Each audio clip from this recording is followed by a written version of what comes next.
ಮಂಡ್ಯದ ಶ್ರೀರಂಗಪಟ್ಟಣದಲ್ಲಿ ಸಂಕೀರ್ತನ ಯಾತ್ರೆ ನಡೀತಾ ಇತ್ತು. ಆ ಸಂದರ್ಭದಲ್ಲಿ ಆಗಿರುವಂತಹ ಘಟನೆ, ಜಾಮಿಯಾ ಮಸೀದಿಗೆ ನುಗ್ಗುವುದಕ್ಕೆ ಮಾಲಾಧಾರಿಗಳು ಯತ್ನಿಸಿದ್ದಾರೆ. ಆಗ ಹನುಮ ಮಾಲಾಧಾರಿಗಳನ್ನ ಪೊಲೀಸರು ತಡೆದಿದ್ದಾರೆ. ಜಾಮಿಯಾ ಮುಂಭಾಗ ತಳ್ಳಾಟ, ನೂಕಾಟ, ಭಾರಿ ಸಂಘರ್ಷ ನಡೆದಿದೆ. ದೃಶ್ಯಗಳು ನೋಡ್ತಾ ಇದ್ದೀವಿ. ಪೊಲೀಸರು ಹರಸಾಹಸ ಪಡ್ತಾ ಇರೋದನ್ನ. ಸಂಕೀರ್ತನ ಯಾತ್ರೆ ಸಾಗ್ತಾ ಇತ್ತು. ಆ ಸಂದರ್ಭದಲ್ಲಿ ಜಾಮಿಯಾ ಒಳಗಡೆ ನುಗ್ಗೋದಕ್ಕೆ ಕೆಲ ಮಾಲಾಧಾರಿಗಳು ಯತ್ನಿಸಿದಂತಹ ಹಿನ್ನೆಲೆ ಆ ಹನುಮ ಮಾಲಾಧಾರಿಗಳನ್ನ ಪೊಲೀಸರು ತಡೆದಿರುವಂತಹ ಘಟನೆ. ತಳ್ಳಾಟ, ನೂಕಾಟ ನಡೆದಿದೆ ಜಾಮಿಯಾ ಮಸೀದಿಯ ಮುಂಭಾಗ.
ಮಂಡ್ಯದ ಶ್ರೀರಂಗಪಟ್ಟಣದಿಂದ ನಾವು ಗಮನಿಸ್ತಾ ಇದ್ದೀವಿ. ಹನುಮ ಮಾಲಾಧಾರಿಗಳೇನು ಮಸೀದಿ ಒಳಗಡೆ ಹೋಗೋದಕ್ಕೆ ಪ್ರಯತ್ನ ಪಡ್ತಾ ಇದ್ರು. ಆ ಸಂದರ್ಭದಲ್ಲಿ ಅಲ್ಲಿ ಆ ಪೊಲೀಸರು ಹರಸಾಹಸ ಪಡ್ತಾ ಇದ್ದಾರೆ ಅವರನ್ನ ನಿಯಂತ್ರಿಸೋದಕ್ಕೆ. ಭಾರಿ ತಳ್ಳಾಟ, ನೂಕಾಟ ಆದಂತಹ ಘಟನೆ.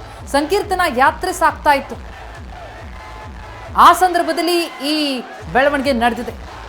ಬಹಳ ದೊಡ್ಡ ಸಂಖ್ಯೆಯಲ್ಲಿ ಮಾಲಾಧಾರಿಗಳಲ್ಲಿ ನೆರೆದಿದ್ರು. ಒಳನುಗ್ಗೋದಕ್ಕೆ ಪ್ರಯತ್ನ ಪಟ್ಟಿದ್ದಾರೆ.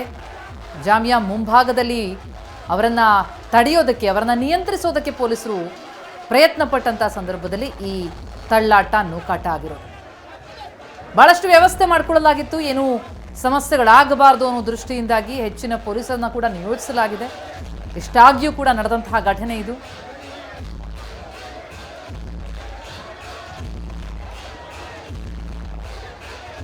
ಸಂಕೀರ್ತನ ಯಾತ್ರೆ ಸಾಗ್ತಾ ಇದ್ದಂತಹ ಸಂದರ್ಭದಲ್ಲಿ ಈ ಘಟನೆ ನಡೆದಿದೆ.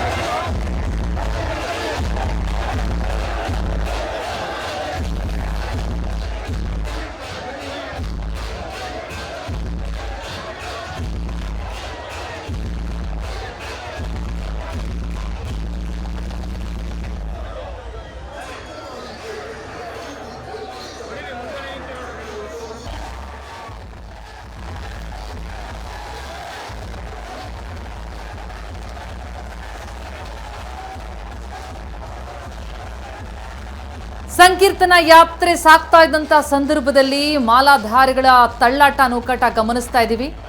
ಈ ಘಟನೆ ಕುರಿತಂತೆ ಡೀಟೇಲ್ಸ್ ಪಡೆಯೋಣ. ನಮ್ಮ ಪ್ರತಿನಿಧಿ ದಿಲೀಪ್ ಈಗ ಸಂಪರ್ಕದಲ್ಲಿದ್ದಾರೆ. ದಿಲೀಪ್, ಸಂಕೀರ್ತನ ಯಾತ್ರೆ ಸಾಗ್ತಾ ಇತ್ತು, ಇದ್ದಕ್ಕಿದ್ದಂತೆ ಆದದ್ದೇನು? ಈ ರೀತಿ ತಳ್ಳಾಟ ಆಗೋದಕ್ಕೆ ಏನ್ ಕಾರಣ? ಮಸೀದಿಯೊಳಗೆ ನುಗ್ಗೋದಕ್ಕೆ ಪ್ರಯತ್ನ ಆಯ್ತು. ಏನ್ ನಡೀತಾ ಇದೆ ಇಲ್ಲ ಎಕ್ಸಾಕ್ಟ್ಲಿ? ಇವತ್ತು ಇವರು ಪ್ರಮುಖವಾದಂಥ ವಿಚಾರ ಅಂತಂದರೆ ಜಾಮಿಯಾ ಮಸೀದಿ ಏನಿದೆ ಅದು ಆಂಜನೇಯ ಸ್ವಾಮಿ ದೇವಾಲಯ ಆಗಿತ್ತು. ಆದರೆ ಜಾಮಿಯಾ ಮಸೀದಿಯನ್ನು ಕಟ್ಟಿದ್ದಾರೆ. ಅದನ್ನು ಕೆಡವಿ ನಾವು ಮತ್ತೆ ಅಲ್ಲಿ ಮಂದಿರವನ್ನು ಕಟ್ಟಬೇಕು ಅನ್ನುವಂಥದ್ದು ಇವರ ಸಂಕಲ್ಪ ಆಗಿರುವಂಥದ್ದು. ಈ ಕಾರಣದಿಂದಾಗಿ ಪ್ರಮುಖವಾಗಿ ಈ ಒಂದು ಸ್ಥಳ ಏನಿದೆ ಜಾಮಿಯಾ ಮಸೀದಿ ಬಳಿಗೆ ಮೆರವಣಿಗೆ ಬಂತು. ಮೆರವಣಿಗೆ ಬಂದಂಥ ಸಂದರ್ಭದಲ್ಲಿ ಎಲ್ಲರೂ ಕೂಡ ಜಾಮಿಯಾ ಮಸೀದಿ ಬಳಿಗೆ ನುಗ್ಗಲು ಯತ್ನ ಮಾಡಿದ್ರು. ಈ ಸಂದರ್ಭದಲ್ಲಿ ಪೊಲೀಸರು ಸಾಕಷ್ಟು ಪೊಲೀಸರು ನಿಯೋಜನೆ ಮಾಡಿದೆ, ಬಿಗಿ ಭದ್ರತೆಯನ್ನು ಕೂಡ ಮಾಡಿಕೊಂಡಿದ್ರು. ಈ ಸಂದರ್ಭದಲ್ಲಿ ಅಲ್ಲಿಗೆ ನುಗ್ಗಿ ಒಳಗಡೆ ನುಗ್ಗಲಿಕ್ಕೆ ಪ್ರಯತ್ನವನ್ನು ಪಟ್ಟಿದ್ರು. ಈಗ ದೃಶ್ಯವನ್ನು ತೋರಿಸ್ತಾನೆ. ಈಗ ಸದ್ಯಕ್ಕೆ ಜಾಮಿಯಾ ಮಸೀದಿ ಬಳಿಗೆ ಒಂದು ಮೆರವಣಿಗೆ ಸಾಕಷ್ಟು ಸಂಖ್ಯೆಯಲ್ಲಿ ಹನುಮ ಮಾಲಾಧಾರಿಗಳು ಬಂದಿದ್ರು. ಈ ಸಂದರ್ಭದಲ್ಲಿ ಇಲ್ಲೇ ಪಕ್ಕದಲ್ಲಿರುವಂಥ ಜಾಮಿಯಾ ಮಸೀದಿಗೆ ನುಗ್ಗಲಿಕ್ಕೆ ಯತ್ನವನ್ನು ಮಾಡಿದ್ರು. ಆದರೂ ಕೂಡ ಸಾಕಷ್ಟು ಭದ್ರತೆಯನ್ನು ಮಾಡ್ಕೊಂಡಿದ್ದಾರೆ. ಒಂದು ಕಡೆ ಬ್ಯಾರಿಕೇಡ್ ಅನ್ನು ಹಾಕೊಂಡಿದ್ದಾರೆ, ತದನಂತರ ಪೊಲೀಸರನ್ನು ನಿಯೋಜನೆ ಮಾಡಿದ್ದಾರೆ, ತದನಂತರ ವ್ಯಾನ್ಗಳನ್ನು ಕೂಡ ನಿಲ್ಲಿಸ್ಕೊಂಡಿದ್ದಾರೆ. ಇಲ್ಲಿ ಯಾವುದು ಕೂಡ ಅದನ್ನ ಲೆಕ್ಕಿಸದೆ ಒಳಗಡೆ ನುಗ್ಗಿ ಒಂದು ಜಾಮಿಯಾ ಮಸೀದಿಗೆ ಒಳಗಡೆ ಹೋಗ್ತೀವಿ ಅನ್ನುವಂಥ ನಿಟ್ಟಿನಲ್ಲಿ ಮಾಲಾಧಾರಿಗಳು ಒಂದು ಪ್ರಯತ್ನವನ್ನು ಪಟ್ಟಿದ್ರು. ಆದರೆ ಪೊಲೀಸರು ಸಾಕಷ್ಟು ಸಂಖ್ಯೆಯಲ್ಲಿದ್ದು ಅವ್ರನ್ನೆಲ್ಲವನ್ನು ತಡೆಯುವ ಪ್ರಯತ್ನ ಮಾಡಿದ್ರು ಕೂಡ ಪದೇ ಪದೇ ಅವರನ್ನ ಒಳಗಡೆ ಹೋಗ್ಲಿಕ್ಕೆ ಯತ್ನ ಮಾಡ್ತಾ ಇದ್ರು. ಆದರೆ ಸದ್ಯಕ್ಕೆ ಸಾಕಷ್ಟು ಸಂಖ್ಯೆಯಲ್ಲಿದ್ದಂಥ ಪೊಲೀಸರು ಆ ಮಾಲಾಧಾರಿಗಳನ್ನ ಮನವೊಲಿಸಿ ಮುಂದೆ ಹೋಗ್ಲಿಕ್ಕೆ ಕಳಿಸಿರುವಂಥದ್ದು. ಈಗ ಸದ್ಯಕ್ಕೆ ಜಾಮಿಯಾ ಮಸೀದಿ ಬಳಿಗೆ ಮೆರವಣಿಗೆ ಬಂದಿರುವಂಥದ್ದು. ಹನುಮ ಮತ್ತೆ ರಾಮನ ಮೂರ್ತಿಗಳಿರುವಂಥ ಮೆರವಣಿಗೆ ಬಂದಿದೆ. ಇಲ್ಲೇ ಒಂದು ಸ್ಥಳದಲ್ಲಿ ಕುಳಿತು ಒಂದು ಭಜನೆ ಮಾಡುವಂಥ ಕೆಲಸವನ್ನು ಕೂಡ ಮಾಲಾಧಾರಿಗಳು ಮಾಡ್ತಾ ಇರುವಂಥದ್ದು. ಇದೇ ಒಂದು ಸ್ಥಳದಲ್ಲಿ ಕರ್ಪೂರವನ್ನ ಹಚ್ಚಿ ಘೋಷಣೆಗಳನ್ನ ಕೂಗಿದ್ರು. ಈಗ ಮಾಲಾಧಾರಿಗಳು ಇಲ್ಲೇ ಒಂದು ರಸ್ತೆಯಲ್ಲೇ ಕುಳಿತು ಭಜನೆಯನ್ನ ಮಾಡ್ತಾ ಇರುವಂಥದ್ದು. ಬೆಳಗ್ಗೆಯಿಂದಲೂ ಕೂಡ ಮಾಲಾಧಾರಿಗಳು ಮೆರವಣಿಗೆಯನ್ನ ಮಾಡ್ಕೊಂಡು ಬರ್ತಾ ಇದ್ದಾರೆ. ನಿಮಿಷಾಂಬ ದೇವಾಲಯದಿಂದಲೂ ಕೂಡ ಮೆರವಣಿಗೆ ಮಾಡ್ಕೊಂಡು ಬರ್ತಾ ಇದ್ದಾರೆ. ರಂಗನಾಥ ಸ್ವಾಮಿ ದೇವಾಲಯದಲ್ಲಿ ಈ ಒಂದು ಮೆರವಣಿಗೆ ಮುಕ್ತಾಯ ಆಗುತ್ತೆ. ಆದರೆ ಈ ಒಂದು ಮಾರ್ಗ ಏನಿದೆ ಮಸೀದಿ ಮುಂದೆ ಈ ಒಂದು ಯಾತ್ರೆ ಮಾರ್ಗ ಹೋಗುವ ಕಾರಣಕ್ಕೋಸ್ಕರ ಇಲ್ಲಿ ಸಾಕಷ್ಟು ಸೂಕ್ಷ್ಮವಾದಂತಹ ಪ್ರದೇಶ ಆಗಿತ್ತು. ಇದರಲ್ಲೂ ಕೂಡ ಜೊತೆಗೆ ಅಲ್ಲೊಂದು ಗಂಜಾಮ್ ಜಾಗ ಇತ್ತು.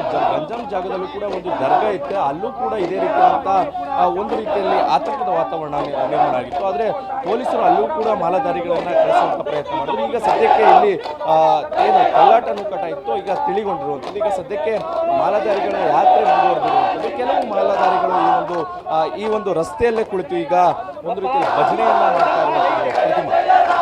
ಥ್ಯಾಂಕ್ ಯು ದಿಲೀಪ್ ತಮ್ಮ ಮಾಹಿತಿಗೆ.